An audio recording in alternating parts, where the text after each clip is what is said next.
வணக்கம் students. Next நம்ம பார்க்க போகிறது ரொம்ப முக்கியமான டாபிக். ஓகேங்களா?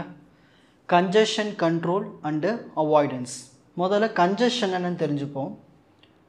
இப்போ ஒரு நெட்வொர்க் இருக்குது. அந்த நெட்வொர்க்கில் ஒரு நோடு இருக்குது. அந்த நோடுக்கு நம்ம நிறைய டேட்டா பேக்கெட்ஸை அனுப்புகிறோம்.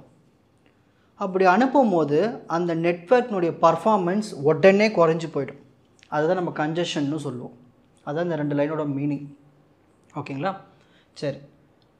when the number of packets dumped into the subnet and the traffic increases, the network is no longer able to cope. So நிறைய பேக்கெட் வந்து ஒரு நெட்வொர்க்கில் இருக்கிற இந்த சப்நெட்னு ஒன்று இருக்கும், அதுக்குள்ளே ஒரு நெட்டு, அதில் அனுப்பும்போது அதில் டிராஃபிக் அதிகமாக ஏற்படுத்து அந்த நெட்வொர்க்கினுடைய பர்ஃபார்மன்ஸ் உடனே டீக்ரேட் ஆகிடும். ஓகேங்களா? அது நம்மளுக்கு என்ன ஆகும், மொத்த பர்ஃபார்மன்ஸும் கொலாப்ஸ் ஆகிட்டு எந்த ஒரு பேக்கெட்டுமே சென்ட் ஆகாமல் ஸ்டாப் ஆகிடும். இதுதான் நம்ம கன்ஜெஷன்னு சொல்லுவோம். இந்த கன்ஜெஷனை எப்படி கண்ட்ரோல் பண்ணுறதுன்னு பார்க்கலாம். ஓகேங்களா? ஸோ இது எப்படி கண்ட்ரோல் பண்ணலாம்? Congestion control is the process of maintaining the number of packets in the network below a certain level at which performance falls off. இப்போது எனக்கு ஒரு குறிப்பிட்ட நெட்வொர்க் இருக்குன்னு வச்சுப்போமே, இந்த நெட்வொர்க்கில் எனக்கு இவ்வளவு டேட்டா பேக்கெட்ஸ் அனுப்புனா அந்த நெட்வொர்க்குடைய பர்ஃபார்மன்ஸ் தாக்கு பிடிக்கும். அதுக்கு மேலே போயிடுச்சுன்னா ஆகிடும், டிராஃபிக் ஆகிட்டு டேட்டா டிரான்ஸ்மிஷன் இருக்காது. அப்போ நான் என்ன பண்ணணும்னா, கண்ட்ரோல் பண்ணுறதுக்கு என்ன பண்ணணும், ஸோ இந்த நெட்வொர்க்குக்கு எவ்வளவு பேக்கெட் அனுப்பிச்சா அது தாக்கு பிடிக்கும். ஸோ அதுக்கேற்ற மாதிரி நம்ம கண்ட்ரோல் பண்ணுறது தான் வந்து கன்ஜெஷன் கண்ட்ரோல்னு சொல்லுவோம். ஓகேங்களா? ஸோ ஒரு நெட்வொர்க்குள்ளே இருக்கிற அந்த சப்நெட்டு வந்து நான் அனுப்புகிற அந்த பேக்கெட்ஸ் அதை என்ன பண்ணணும், எடுத்துக்கணும். ஓகேங்களா? அதை வந்து கேரி பண்ணி கொண்டு போகணும், அதால் எடுத்துக்க முடியணும், அந்த அளவுக்கு தான் நான் அனுப்பணும். ஸோ அதெல்லாமே கண்ட்ரோல் பண்ணுறது அந்த கன்ஜெஷன் கண்ட்ரோல்னு சொல்லுவோம். ஓகேங்களா? சரி. Effects of congestion. ஸோ இந்த கன்ஜெஷன்னால் என்னென்ன எஃபெக்ட் ஏற்படுதுன்னு பார்க்கலாம். நான் முதல்ல வந்து ஒரு லோடை அதிகப்படுத்துகிறேன். ஓகேங்களா? லோடு அதிகப்படுத்தும் போது நம்மளுக்கு என்ன ஆகும், அதோடைய த்ரூபுட் அவுட்புட்டும் அதிகமாகிடும். ஆனால் ப்ராக்டிக்கலாக இங்கே என்ன நடக்கும்னா, த்ரூபுட் வந்து ட்ராப் ஆகிக்கிட்டே வரும் நம்ம லோடு அதிகப்படுத்தும் போது. அப்போ எந்த ஒரு டேட்டா பேக்கெட்டும் வந்து சென்ட் ஆகாமல் போயிடும். Buffer at each node are full and start discarding packet.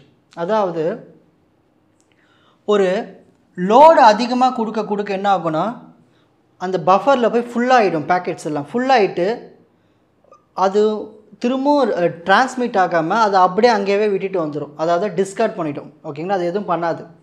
So therefore source station must retransmit discarded packet in addition with the new packet. அப்போது எதெல்லாம் வெளியில் போயிடுச்சோ அதை திரும்ப என்ன பண்ணணும், நம்ம இன்னொரு வாட்டி அனுப்பணும். ஏற்கனவே ஒரு புது பேக்கெட் அனுப்பணும், ஏற்கனவே டிஸ்கார்ட் பண்ணதை சேர்த்து அனுப்ப வேண்டிய வேலையாக ஆகி போயிடுது. ஓகேங்களா? இதனால தான் இந்த கன்ஜெஷனில் ஏற்படுது. Under these circumstances the network utilisation and hence performance fall off. So ஒரு நெட்வொர்க் இருக்குது, அந்த நெட்வொர்க்கில் நம்ம வந்து டேட்டா பேக்கெட்ஸை அனுப்புகிறோம், நிறைய லோடு கொடுத்துட்டோம், அங்கே போயிட்டு எதுனா ஆகிடுதுன்னா டிராஃபிக் ஆகிடுது.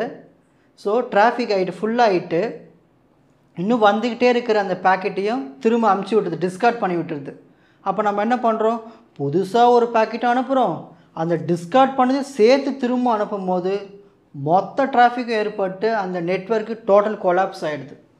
இதனால் இந்த கன்ஜெஷன்ஸ்னுடைய எஃபெக்ட்ஸ்னு சொல்லலாம். Causes of congestion. இப்போ இது ஒன் பை ஒன்னாக பார்க்கலாம். At any node if all of a sudden streams of packets begin arriving on 3 or more link, மொத்தம் 3 லிங்க்கில் டேட்டா பேக்கெட் வருது, அதுக்கு எல்லாத்துக்குமே ஒரே ஒரு அவுட்புட் லிங்க் மட்டும்தான் இருக்குது. அப்போ என்ன ஆகும், க்யூ ஏற்பட்டுரும். ஓகேங்களா? அதாவது இப்போ ஒரு 3 பேர் வந்து ஒரே வழித்தடத்தில் போகிறாங்க, வெளியில் 3 பேர் இருக்காங்க, ஒரே கது வழியாக போகிறாங்க. அப்போ என்ன ஆகும், க்யூ தானே வரும். அதே மாதிரி தான் இங்கேயும். ஸோ க்யூ வந்துடுச்சு. ஸோ ஒரு க்யூவில் வந்து நம்மளுக்கு ரேட் ஏற்பட்டுரும், அங்கே பேக்கெட்ஸ் அதிகமாகிடும். க்யூன்னு வரும்போது அங்கே பேக்கெட்ஸ் அதிகமாகிடும். ஸோ க்யூ சைஸ் அதிகமாக அந்த பேக்கெட் வந்து அந்த கேட்டை விட்டு வெளியில் போகிற மாதிரி. ஓகேங்களா? அது போகிறதுக்கு என்ன ஆகும், டிலே ஏற்பட்டுரும், டைம் டிலே ஏற்பட்டுரும். ஓகேங்களா, இது எல்லாமே ஒரு causes. If there is insufficient memory to hold all packet, some packet will be lost. So ஒரு க்யூவில் இருக்கும்பொழுது அந்த பக்கம் போய் சேரணும் இல்லையா, ஸோ டிலே ஆகும்பொழுது சில பேக்கெட்டில் மிஸ் ஆகலாம், லாஸ்ட் ஆகலாம்னு சொல்கிறாங்க. எப்போது மல்டிபிள் லிங்க்லேருந்து இந்த டேட்டா பேக்கெட்ஸ் வரும்போது இந்த பிரச்சனை ஏற்படும். இன்னொரு காசஸ் என்னன்னு சொல்லலாம்னா ஸ்லோ ப்ராசஸர் ஸ்பீடு. இந்த சிபியோட ஸ்பீடு வந்து குறைஞ்சி போயிடுச்சுன்னா இந்த பர்ஃபார்மன்ஸ் எல்லாமே போய் க்யூவில் போய் நின்றுடும்.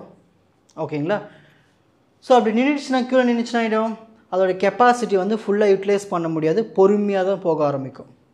ஸோ நடுவில் அந்த டேட்டா பேக்கெட்ஸ்லாம் லாஸ் ஆகலாம். The bandwidth of the link are also important congestion. அதாவது நம்ம ஹை பேண்ட்வித்து கொடுத்தோம்னா நம்ம இந்த கன்ஜஷனை அவாய்ட் பண்ணலாம். அப்போது நம்ம பேண்ட்வித்தும் குறைஞ்சி போச்சுன்னா பர்ஃபார்மன்ஸ் குறைஞ்சி போயிடும், டேட்டா பேக்கெட்ஸ் போய் க்யூவில் போய் நின்றுடும், பொறுமையாக தான் போகிற மாதிரி இருக்கும், டேட்டாஸ்லாம் சில டைம் லாஸ்ட் ஆகலாம். ஸோ இவ்வளோ பிரச்சனைகள் இருக்குது. சரி, இதெல்லாம் எப்படி சார் அவாய்ட் பண்ணலாம்? அவாய்ட் பண்ணுறது வந்து நிறைய மெத்தட்ஸ் இருக்குது, அதுக்கு மெக்கானிசம் பார்க்க போகிறோம். A congestion avoidance scheme allows a network to operate in the region of low delay and high throughput. டிலேலாம் இருக்கக்கூடாது, டிலே பண்ணலாம், கொஞ்சமாக டிலே பண்ணலாம், நம்மளுக்கு அவுட்புட்டும் பர்ஃபெக்டாக சீக்கிரமாக போய் டிரான்ஸ்மிட் ஆகிற மாதிரி தான் நம்ம பார்த்துக்கணும். அப்படி இருந்தால் தான் நம்ம இந்த கன்ஜெஷனை அவாய்ட் பண்ண முடியும். ஸோ டிலே வந்து கம்மியாக இருக்கணும், அதுதான் முக்கியமானது. It is a prevention mechanism while congestion control is a recovery mechanism. ஓகேங்களா, ஸோ கன்ஜெஷன் கண்ட்ரோல் எதுக்கு பண்ணுறோம்? ஒரு டேட்டா பேக்கெட் ஏதாவது போய் மாட்டிக்கிறதுக்கு முன்னாடி, ஒரு டிராஃபிக்கில் மாட்டிக்கிறதுக்கு முன்னாடியே நம்ம அதை தடை பண்ணிவிடுவோம். ஓகேங்களா, தடை பண்ணி பொறுமையாக அனுப்புவோம். அதாவது எந்த ஒரு டிலே இல்லாமல் அழகாக அந்த இடத்துக்கு போய் சேர்ற மாதிரி, டெஸ்டினேஷனுக்கு போய் சேர்ற மாதிரி நம்ம அதுக்குன்னு ஒரு டைம் ஒதுக்கி லோ டிலேயில் ஹை த்ரூபுட்டில் சென்ட் பண்ணுறதுக்கு இந்த கன்ஜெஷன் அவாய்டன்ஸ் மெக்கானிசமாக பயன்படுத்த போகிறோம். ஸோ அதில் first one tech bit, DEC bit. இது ஒரு கன்ஜெஷன் கண்ட்ரோல் மெக்கானிசம். சரி, இதோட ஒர்க்கிங் பார்க்கலாம். ஏ கன்ஜெஷன் இண்டிகேஷன் பிட்டை தான் நம்ம டெக் பிட்டுன்னு சொல்லுவோம். இந்த பிட்டை நம்ம பேக்கெட்டோட ஹெட்டர் கூட சேர்த்து அனுப்பிச்சி விட்ருவோம். இப்போ ஒரு பேக்கெட் இருக்குது, அதில் ஹெட்டர் இருக்குது இல்லையா, அந்த ஹெட்டர் கூடவே இந்த கன்ஜெஷன் இண்டிகேஷன் பிட்டை சேர்த்து அனுப்பிச்சி விடுவோம். சரி, router set the DEC bit to 1. எப்போ வந்து ஒரு ரவுட்டர் வந்து அந்த பேக்கெட்டில் ஹெட்டரில் 1 எப்போ செட் பண்ணோம்னா த network is approaching congestion. So ஏதாவது க்யூ வந்துடுச்சு, கன்ஜெஷன் ஏற்பட்டுச்சு, அப்போ என்ன பண்ணணும்னா ரவுட்டர் வந்து 1 டெக் பிட்டை செட் பண்ணி விட்டுருவோம் அந்த ஹெட்டரில். சரி, the receiver sent this bit back to the sender in the acknowledgement. So அந்த பேக்கெட்டை போய் சேர்ந்துடுச்சுன்னா, அங்கே ரிசீவர்கிட்ட போய் சேர்ந்துச்சுன்னா திரும்ப அந்த நான் 1 பிட் இருக்குல்ல திரும்ப என்கிட்ட வந்துடும், அக்னாலஜ்மெண்ட்டாக வந்துடும். ஓகேங்களா, the sender adjust the transmission rate based on how many acknowledgements of the DEC bit sent. So அந்த ரிசீவர் வந்து எத்தனை வாட்டி அக்னாலஜ்மெண்ட் நம்மளுக்கு திரும்ப திரும்ப சென்ட் பண்ணுறாரோ அதுக்கேற்ற மாதிரி நம்ம புரிஞ்சுக்கலாம், இது எப்படி க்யூவில் இருக்குது, இதோட டிலே எப்படி இருக்குது, இதோட த்ரூபுட் எப்படி இருக்குன்னு தெரிஞ்சுக்கலாம். ஸோ இதுக்கு ஒரு பர்சன்டேஜ் இருக்குது. If more then 50% of acknowledgements of DEC bit equal to 1. So ஒரு 50% இருக்குன்னு வச்சுக்கோங்க, 50க்கு மேற்பட்ட பர்சன்டேஜ் அக்னாலஜ்மெண்ட்ஸ் நம்மளுக்கு வருது, அது எல்லாமே நம்ம பிட்டு 1ஆக இருந்துச்சுன்னா இந்த நான் அனுப்புகிறேன், இப்போ நான் தான் சென்டர்னு வச்சுக்கோங்க, நான் என்ன பண்ணணும்னா அந்த அனுப்புகிற டேட்டா பேக்கெட்ஸை குறைச்சிக்கணும். ஏன்னா எனக்கு நிறைய அக்னாலஜ்மெண்ட்ஸ் வருது, அப்போனா என்ன நடக்குதாங்க, அது ஏதோ டிராஃபிக் இருக்குதுன்னு நான் தெரிஞ்சுக்கலாம். அப்போ நான் என்ன பண்ணலாம், அதுக்கப்புறமா டேட்டாவை பேக்கெட்ஸை கொஞ்சம் பொறுமையாக அனுப்பலாம். அப்படி இல்லையா, ஸோ அந்தமாரி அக்னாலஜ்மெண்ட்ஸ் ரொம்ப கம்மியாக வருதுன்னா ஸோ நம்ம ஸ்பீடாக அனுப்பிச்சுடலாம், ரேட் அதிகமாக அனுப்பிச்சுடலாம் டேட்டாஸை. Next RED, random early detection. இதை நம்ம ப்ரோ ஆக்டிவ் கன்ஜெஷன் அவாய்டன்ஸ், முன்னேற்பாடுன்னு சொல்லலாம். இது முன்னாடியே நம்ம அவாய்ட் பண்ணிடுறது, கன்ஜெஷன் ஏற்படுறதுக்கு முன்னாடியே அவாய்ட் பண்ணுறது. சரி, instead of waiting for the queue to fill up, red randomly drop the packets yearly before the queue is full. So queue full ஆகிறதுக்கு முடியும், இப்போ வெயிட்டிங்கில் இருக்குன்னு வச்சுக்கோங்க, நிறைய பேர் வெயிட்டிங்கில் இருக்காங்கன்னா அது ஃபுல்லாகிறதுக்கு முன்னாடி நம்ம என்ன பண்ணோம், இந்த பேக்கெட் எல்லாமே ட்ராப் பண்ணி விட்டுரும். அதாவது வெயிட்டிங் பண்ண தேவையில்லை, தெரிஞ்சு போச்சு இது இந்த க்யூ வந்து ஃபுல்லாக போகுதுன்னு, அப்போனா அந்த பேக்கெட் அங்கேயே விட்டுட்டு திரும்ப இன்னொரு வாட்டி போக ஆரம்பிச்சிடலாம். ஸோ அங்கே போய் வெயிட் பண்ண வேண்டிய அவசரம் இருக்காது இல்லையா. ஸோ இது ஒரு பெஸ்ட் ஐடியா இது. It uses average queue size to make decision எப்படி எடுக்குதுன்னு பார்க்கலாம். இது 3 விதமாக டிசிஷன் எடுக்கும். அந்த க்யூ சைஸ் வந்து ரொம்ப கம்மியாக இருக்குன்னு வச்சுக்கலாம், மினிமம் த்ரிஷோல்டு, அதுக்குன்னு ஒரு வேல்யூ செட் பண்ணி வச்சுருக்கோம். அதை விட கம்மியாக இருந்துச்சுன்னா எந்த ஒரு ட்ராப்பும் பண்ணாது, கொஞ்ச நேரம் வெயிட் பண்ணி போயிடும். இதுவே மினிமம் வேல்யூக்கும் மேக்ஸிமம் வேல்யூக்கும் இடையில் இருக்கும்பொழுது ட்ராப் பண்ணும், அந்த டேட்டா பேக்கெட்டை அங்கேயே ட்ராப் பண்ணி விட்டுரும் ப்ராபபிலிட்டிக்கு ஏற்ற மாதிரி. இதுவே மேக்ஸிமம் த்ரிஷோல்டு நம்ம வச்ச செட் பண்ண வேல்யூவோட அதிகமாக இருந்துச்சுன்னா அந்த பேக்கெட்டை அங்கேயே ட்ராப் பண்ணிவிட்டு திரும்ப இன்னொரு வாட்டி கனெக்ஷனுக்கு ஏற்படுத்திக்கும். ஓகேங்களா. திரும்ப டேட்டா பேக்கெட்ஸ் வந்து ரிசீவருக்கு அனுப்பப்படும். Avoid global synchronisation of TCP flow. So இந்த மாதிரி நம்ம பண்ணோம்னா அந்த சின்க்ரனைசேஷனை வந்து அவாய்ட் பண்ணிக்கலாம். Provide early warning of congestion. So ஏதாவது அங்கே ஒரு டிராஃபிக் நடக்க போகுதுன்னா அது முன்னாடி நம்மளுக்கு வார்னிங் சிக்னல் மாதிரி கிடச்சிரும். Maintain high throughput and low delay. So இந்த மெத்தட் நம்ம பயன்படுத்தினோம்னா ஈஸியாக எந்த ஒரு டிலேவும் இல்லாமல், அதாவது டிலே இருக்கும் எப்பயுமே, ஆனால் லோ டிலேயில் ஹை த்ரூபுட்டில் நம்ம ஈஸியாக அந்த டேட்டா பேக்கெட்ஸை ரிசீவருக்கு அனுப்பிடலாம். ஓகேங்களா.